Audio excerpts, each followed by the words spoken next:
नमस्कार, मैं ईश्वर केवल रमानी बोल रहा हूँ। जैसे कि आप सभी को मालूम है, सुरक्षा ने अप्रूवल डेट आज से 1 साल पहले एक्सेप्ट कर ली थी। That was exact date was 24 May 2024।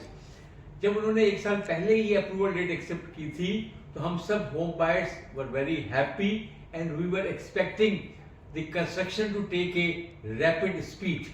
We were also expecting कि अब हमको क्वालिटी भी ठीक मिलेगी, कंस्ट्रक्शन की स्पीड भी बढ़ेगी, and we were expecting from Suraksha a home buyer friendly approach. पर अनफॉर्चुनेटली ग्राउंड रियलिटीज वैसी नहीं है जैसा हमने आशा रखी थी। फॉर एग्जाम्पल, कंस्ट्रक्शन इस समय स्लो पेस पे चल रही है। आफ्टर 1 ईयर अप्रूवल, इस समय भी जो लेबर फोर्स है इट इज हार्डली 25% जो कि प्लान में लिखी गई थी। तो according to us it is a slow pace. Compound interest, जिन लोगों ने कुछ पेमेंट डिले की थी, उन लोगों पे कंपाउंड इंटरेस्ट की मार उन होम बायर्स को पड़ रही है।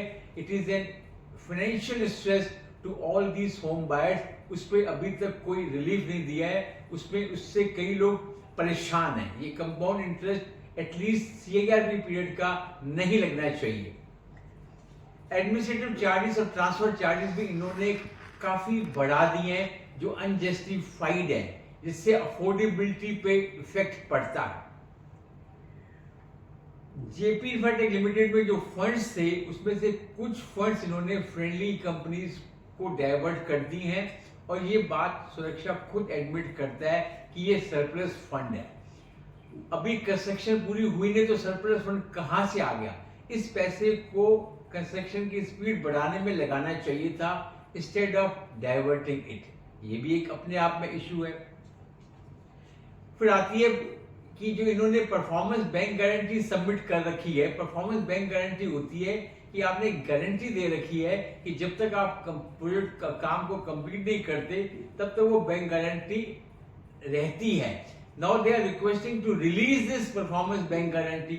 अभी कंस्ट्रक्शन शुरू मुश्किल से हुई है और आप परफॉर्मेंस बैंक गारंटी रिलीज की बात कर रहे हैं, जिसपे NARCL वगैरह ने ऑब्जेक्शन लगाई हैं, वो बातें चल रही हैं।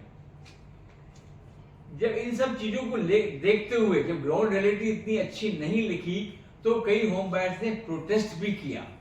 10 अप्रैल को प्रोटेस्ट हुआ, 26 अप्रैल को प्रोटेस्ट हुआ, और वो प्रोटेस्ट पीसफुल प्रोटेस्ट था, जिसमें सुरक्षा को ये बताने की कोशिश की होम बायर्स ने कि प्लीज वेक अप और कंस्ट्रक्शन की स्पीड को बढ़ाओ, क्वालिटी को ठीक रखो।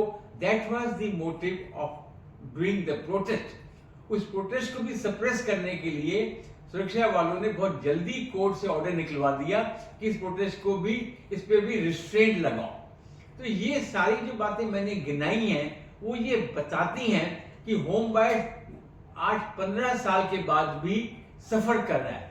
पहले होम बायर से सफर किया जो इसका अर्स्टवाइल प्रमोटर था, उसने लेट किया।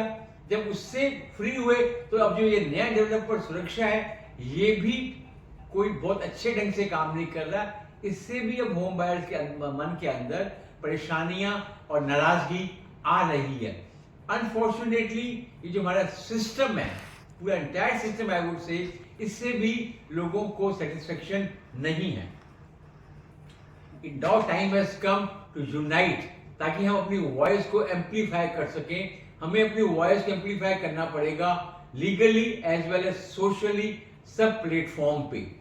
GREAWS जो हमारी एसोसिएशन है, उसने ये सारी चीजें हाईलाइट कर रखी हैं और हम NCLT में ऑलरेडी हैं। 22 जुलाई को इसकी अगली हियरिंग होनी है और उसमें आर्ग्यूमेंट भी होंगे। तो मेरी रिक्वेस्ट यही है कि इस समय जरूरत है एसोसिएशन के हाथों को और स्ट्रॉन्ग करने का।